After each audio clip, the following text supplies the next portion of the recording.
Welcome to Chamber Chat. I'm Judy Taylor, President of the Habersham County Chamber of Commerce. Thank you for joining us. My guests today include Marvin Dunson Jr. with the Currahee Winery, the Member of the Month, and Victor Anderson with Anderson Carpets One. And my first guest is Marvin Dunson. Welcome, Marvin. Thank you, Miss Judy. I really appreciate your being on Chamber Chat. I've been trying to catch you. Yes, I've been trying to ma'am. get you on. Yes, ma'am. Well, we're very proud to be a part of Chamber of Commerce in Habersham County. Well, thank you. We're happy to have you as part of the Chamber. Marvin, let's start off by telling our audience where Currahee Winery is and when did you start it? When was it founded? In 2009, or really in 2008, we started cleaning up an old family farm. My parents, Marvin Dunson Sr. and Dale Dunson, they owned the apple orchard there for numerous years. So we went in and cleaned up the property. The property is located about 6 miles northeast of Toccoa. It's right at the intersection of 123 and the bypass. Some people call it the Jamerson intersection, Jeanette Jamerson intersection. And you turn towards Toccoa and you go about 1,000 feet and we're on the right there. West Currahee Street. You have one of the prettiest places in Stevens County. Thank you. And I think that picture is on some of your wines. It is. That was part of our logo, is to incorporate the mountain. And we've been truly blessed. We're just, a lot of people from all over the world will come by and say how pretty it is, but we're just caretakers. We just keep the land up, that's all. Well, I have been at your winery and look across at Currahee, and it is absolutely gorgeous. Thank you, ma'am. But let's talk about your vineyards. All right. How many acres do you have in, I guess you'd say, grape plants? That's right. Vines, we've got 5 acres that has made it to commercial stage of the vines. How long does it take a vine to get ready to harvest? When we first started, we wanted to grow what we made, and it's an unusual story, but we planted muscadines. We're one of a few that have muscadines this north in northeast Georgia. Most of them are grown in South Georgia, and my daughter and I and my 2 sons, we set it out in 2009, and we met this awesome wine consultant. His name is Joe Smith. He helps a lot of people. Him and his wife own a little winery also. But anyway, Joe's been my wine consultant ever since we started. And he helped us get the right license, make sure we were doing it correctly. And since we wanted to grow what we made, the muscadines have taught us a lot. We brought them up a little level, you know. We started out with 4 wines, 2 reds and 2 whites, and we were very blessed. We named one of them 3 Mile after because the Army in the 40s, you know, they trained on Currahee Mountain. The Currahee Mountain and the 3 mile hike to the top of the mountain. 3 miles up and 3 miles down. Yes. And that's one of the wines we did send off to international competition last year, and it brought back a bronze. Okay, that's one of you have it here, yes, is that ma'am, right? That's correct. This one's called 3 Mile, and in a way we're real proud of it because it's one of the ones we started with. And we all, you know, that's a plant that we planted, and you asked me how long it took. Well, they were 2-year-old when we planted them, and then it took us 3 years just to get them to production. And then we've actually, we're in our 5th year of growing right now. So the plant was actually about 5 years old when it started producing. That is correct, yes, ma'am. Well, let's talk about Old Blue. Now, I'm going to tell you that Old Blue, to me, sounds like a favorite dog's name. Did you happen to have a dog named Old Blue? No, we was wanting to come up with, everything we do, we're government regulated. Yes. So we have to come up with a label, and this label has to be sent off to the TTB board or the COLA, whichever you want to call it. And when we do that, we come up with a name. And you're right, I was wanting something from a Southern heritage, something, because the Old Blue, it's a mixture of blueberry and muscadine. Oh, okay. So a lot of people in my area, our area, you know, they either had an old truck or a dog or something. They named it, you know. Old Blue. Old Blue. Old so, Yellow. Yes, ma'am. So that's where the Old Blue came from, and we came out with it about 14, 16 months ago, and it was one of the ones. We actually sent 3 wines to Indianapolis International Wine Competition. There was 14 different countries that's entered into that, plus 40 different states. And it's not the top wine awards, but it's in a lot of people's eyes, it's in probably the top 5 competitions in the nation of being one of the better wines. So Old Blue has an award. Yes, ma'am. And 3 Mile has an award. Yes, ma'am. And Blanc de Bois. That's this one. That's this one right here. We started with the muscadines, you know, and we learned how to grow them, and Mr. Jones taught us how to make wine. This one here is one of the first ones in the state of Georgia that was produced, and it actually won a competition that year. We're going to set out about 4 acres this fall of just that one variety right well, there. Marvin, I can't believe it. Our time is about up, but when you said you're going to set out about 4 acres, you are having a planting festival pretty soon because Yes, you invited me to it. That is, we're and very what proud. is a planting festival? We're real proud of this. One of it being that the fact that we have gotten the universities involved. Yes. We've got several that's involved with us right now, and we're getting more involved as we talk. But you're getting the extension or the agricultural part of the universities involved. Both. We draw off University of Georgia a good bit. There's a professor out at University of Tennessee that helps us a lot, and then Texas A&M is helping us. But Blanc de Bois, you was talking about our planting. It's a cornerstone to the future. Is what we're doing. We're dedicating the vineyard to teaching sometime. That's great, Marvin. And what we're trying to do is we're planting 3 varieties that day. It'll be the Blanc de Bois, it'll be the Lamanto, which is a red grape, beautiful grape, and it'll be Brilliant.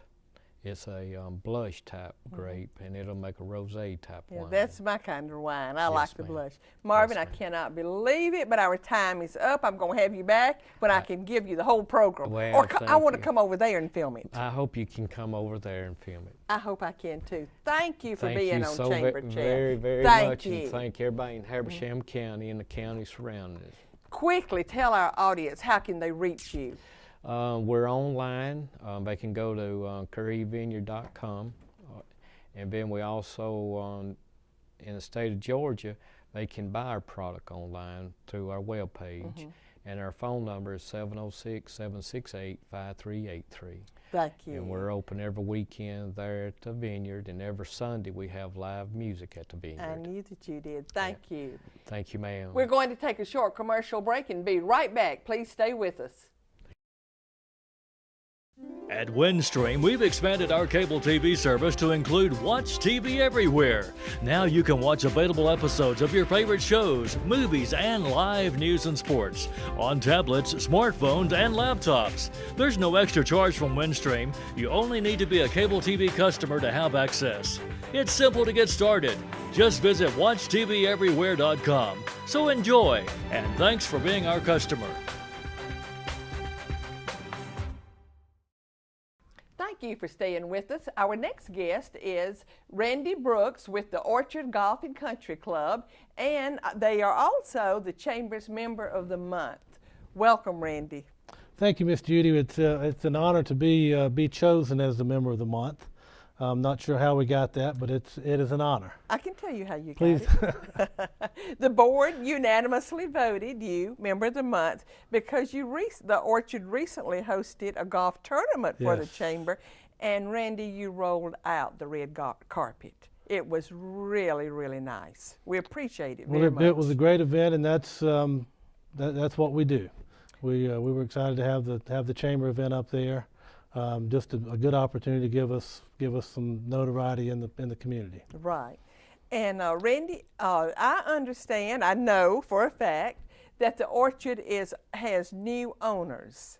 You want to tell our audience who the owners are. Yes, Miss Judy, it's a new day at the orchard. It is. You can tell that by going up there. Right. In November, the Futurin Corporation, which is a family-owned, professional family-owned company that's been in the private club business for 40 years.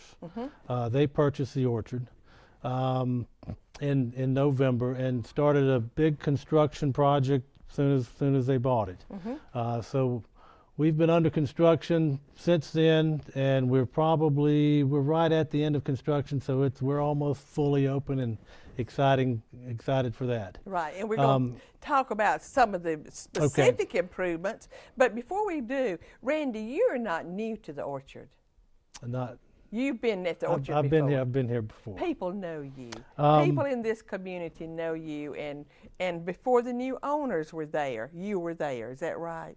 Yes, back in '91 when the orchard first opened, I was the first golf professional there. So I was there for 5 years and then moved on, and excited to be back. After meeting the folks at Futurin and having the opportunity to get on that team and be a part of them, it was a no-brainer. And what is your title now at the orchard? So now I'm the general manager and director of golf at the orchard. Right, and you're a good one too. And I'm excited. Well, we're happy to have you in that position. And now let's talk about some of the renovations. Yes. I was out there for the golf tournament, of course, and I was blown away with the new look. Let's start out with the clubhouse. The clubhouse, it looks totally new to me. Well, it's Judy, it's basically a new building. It's we went through over $500,000 renovation. Wow. Everything from structural to new outside, new inside. There's nothing old or nothing left over in that building. So other than just the foundation or the footprint, it's pretty much a new building. And everything turned out beautifully. The club, the pro shop is open now. June 1st, we'll have the food and beverage operation open. So just a couple of things to button up, and then we'll be a full running country club. Yes, you will, and you'll be a very pretty full running one. It turned out beautiful. It did, because the day we had our tournament there, we ate in your dining room. And Randy, those tables and chairs are beautiful. It's all brand new, the way I understand it. Yeah, it is. Everything is new. And it was just so pretty. But now you've also made a lot of improvements to the course itself. Yes, most importantly to the course. Yes, and that's what people go there for. They go there for playing golf. Exactly. So talk to our audience a little bit about the course improvements. Well, the first thing with the golf course, because there's been some neglect over the years, and the first thing with the golf course is we rebuilt all the bunkers. We've had some erosion issues. We had to remove some trees to grow grass. We had to put grass in places that it was supposed to be but wasn't. So we eliminated some trees, added some sod. We've done some mulching, weed control. We've started a program for that. We've got a long list of things to do that we can only do so much at a time. But the important thing is that we're going to continue down that list till it's all done. But I would think that a golf course maintenance is forever ongoing. Oh, it is. Golf course improvement is forever ongoing, but you all have really made a start. I mean, you go out there and to me, the greens looked beautiful, and when we had the tournament there, everything looked very ready. Well, it's definitely ready. It's not where we would like for it to be, but we will get there. The golf course is in great shape, and the good thing is it's a great golf course. It's a fun golf course to play, so we already had something good to work with. It's not, so it's a fabulous golf course, fun golf course, member-friendly golf course. So, well, let's so talk we're a excited little to have bit that. about membership. Yes. Is membership only available to the residents there, or who can have a membership there? Anyone can be approved for membership, or anyone can become a member. Anyone can apply. Anyone can apply for membership. Exactly. We do have some various categories of memberships. We have a family membership that's have a full golf membership. We have a social membership, and then we've got a national membership. The national membership is for those who live outside of 50 miles of the orchard. Oh, okay. And so when we first bought the club in November of last year, we had there were about 40 members. At this point, we're up to about 190, and so we've got some good momentum. You sure I do. think people are seeing what we're doing out there, what's going on at the Orchard, and there's a lot of excitement about that. So Well, we're let's excited. talk about, you have a pool, you have tennis courts there. Yes. Now, is that just for members, or, I mean, if you're a 50-mile-away member, you can still take advantage of the pool? Oh, absolutely. The national membership, as we call it, that's a full membership.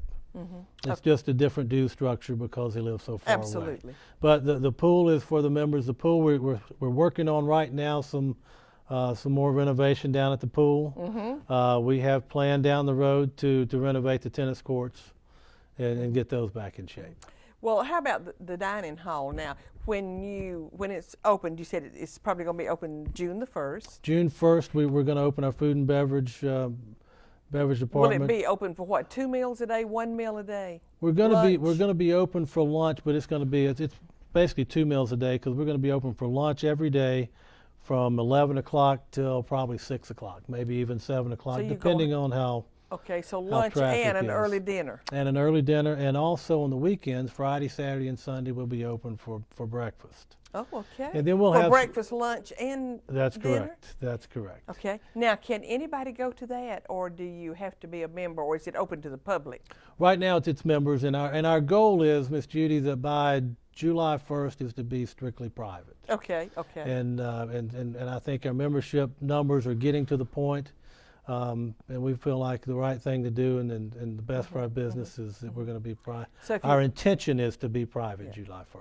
But if you want to eat in that beautiful dining room, you better join. Come join or us. have a good friend who is a member. That's And exactly they can right. take you. Is that right? That's exactly A good right. friend could take Exactly. you.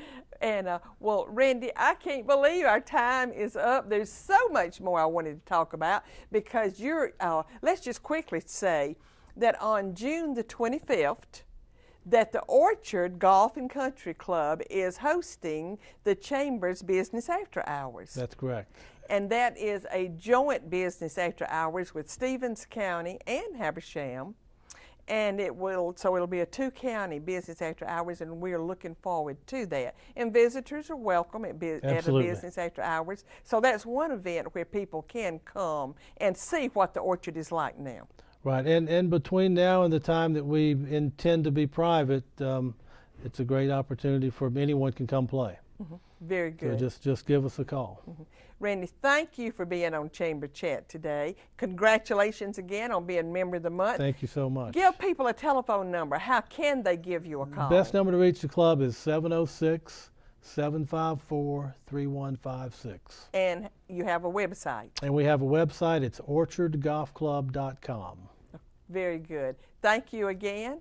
And we're going to take another short commercial break and be right back. Please stay with us.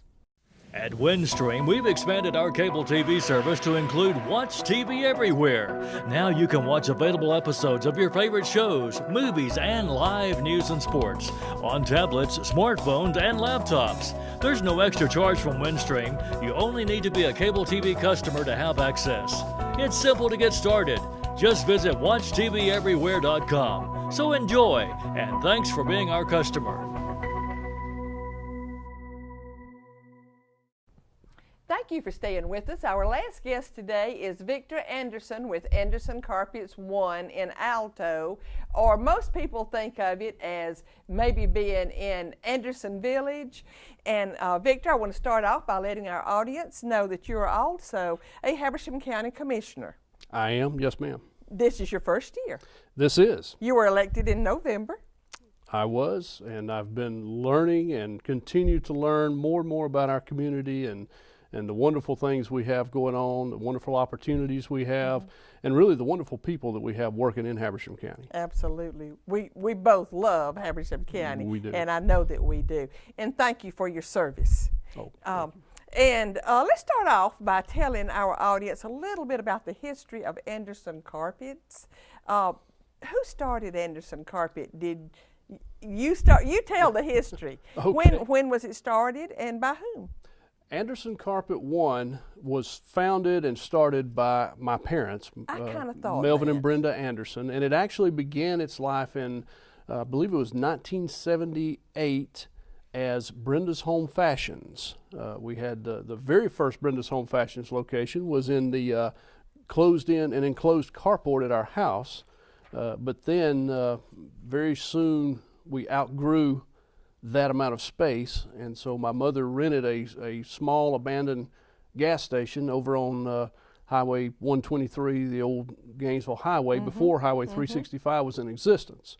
And it kind of grew from there. At one time, there were Brenda's Home Fashions outlet stores in 8 different communities throughout northeast Georgia. Didn't know that. Yes, ranging from Winder and Athens all the way up through Cumming, Clayton, over into Stevens County and Toccoa. So your mother was the original entrepreneur Very much so. for yes. your company. Yes. Eventually, we got into the floor covering business through our business in Toccoa in Stevens County, and started to consolidate once the highway opened up, and my dad was fortunate enough to purchase a piece of property there to begin developing Anderson Village. And so we were able to consolidate all those locations into one larger location to provide better service. And then we eventually branched off our floor covering business into a separate business. Now my brother Jason and I are second generation owner operators of the business. And So you and your brother own it. yes. And your son works there too, I believe. Well, now my nephew. Your nephew, okay. I do have a daughter that works there Okay. for us. And we've had several family members in and out at various stages of their high school and college careers and that sort of thing. Right. Well, I want to quickly ask you now about your services and products. Do you just do carpet, or do you do other floor coverings such as hardwood or something? We actually do almost anything that goes on the floor. Do you? We do carpeting, of course, as our name would suggest. We do hardwood flooring, laminate flooring, Tile? ceramic tile, both ceramic tile and what the newest, one of the most popular types of floors called luxury vinyl tile and luxury vinyl plank. They're vinyl-based products that have the look and the feel of real wood, real stone or ceramic. However, installation is much easier. They solve a lot of the problems you have trying to incorporate those actual products into your home, and water will not damage them. And I imagine they're less expensive. They are, yes. Okay. Yes. Well, Victor, I want to get to something that to me was so very special. I recently attended a recognition service at Anderson Carpet One. And it was a recognition service that you're going to have to explain, but it was for Anderson Carpet One and Mohawk Carpets, and it was for your participation in the Stephen Siller Tunnel to Towers Foundation. Stephen Siller Tunnel to Towers Foundation. Tell our audience who Stephen Siller was. Okay, Judy. On 9/11, September 11th, 2001, Absolutely. Stephen Siller was a New York firefighter. Stephen had gotten off of his shift and was driving home in his pickup truck, speaking to his wife on his cell phone. I've heard this story firsthand from his brother.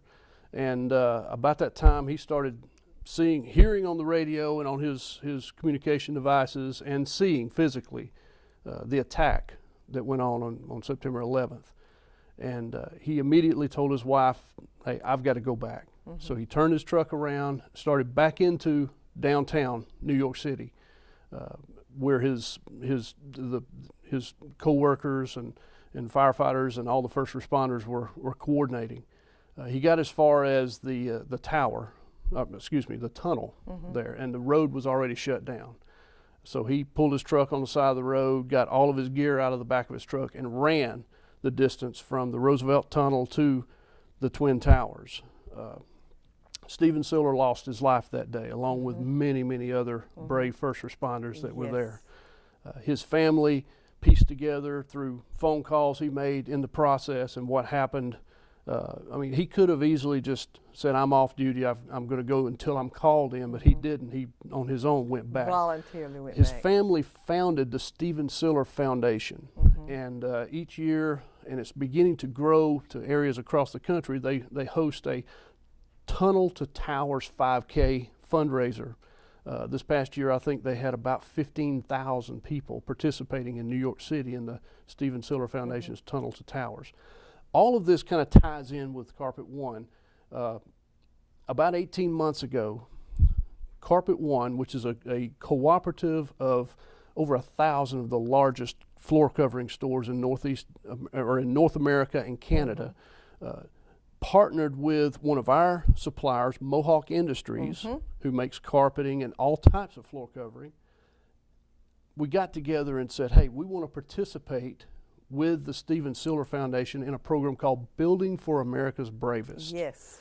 This is a program where homes, smart homes they call them, are built for our most catastrophically and devastatingly injured veterans coming back from Afghanistan, Iraq, wherever they may be, fighting those terrorists that caused the attack that day. And these And people, particularly the veterans who've lost limbs. exactly, these people come home, they may have 3 limbs missing, they may have all 4 missing, they may never be able to function in life as we normally would. And the goal here is to provide them a home, a refuge, if you will, that they can go to that is custom made and specifically designed around their condition now to help them to conduct life as normally as possible. Mohawk Industries provides materials at no cost, which includes floor covering and all of the products that they carry, ceramic tiles, carpeting, hardwood floors, laminates, that sort of thing. Carpet One provides 2 things. We provide financial support through donations, and we also provide labor when these projects are being built. There's about 20 of them that have been completed, and 14 or 15 are in the process of being built now.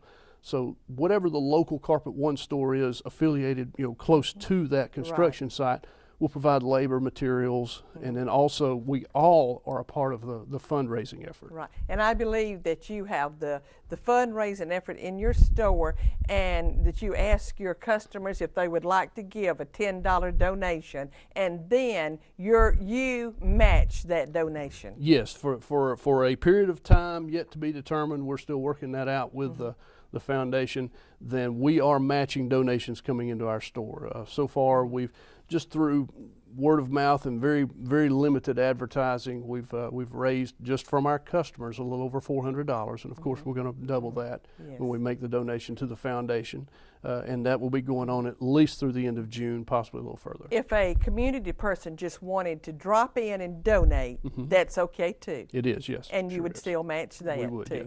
yes. Victor, thank you for what you're doing. Thank you for being on Chamber Chat today. And I always end with a quote. My quote today is inspired by you and what you have been telling. And it is by General Omar Bradley, a World War II hero, of course. And it says, bravery is the capacity to perform properly even when scared half to death. Thank you for being with us. I will see you next time.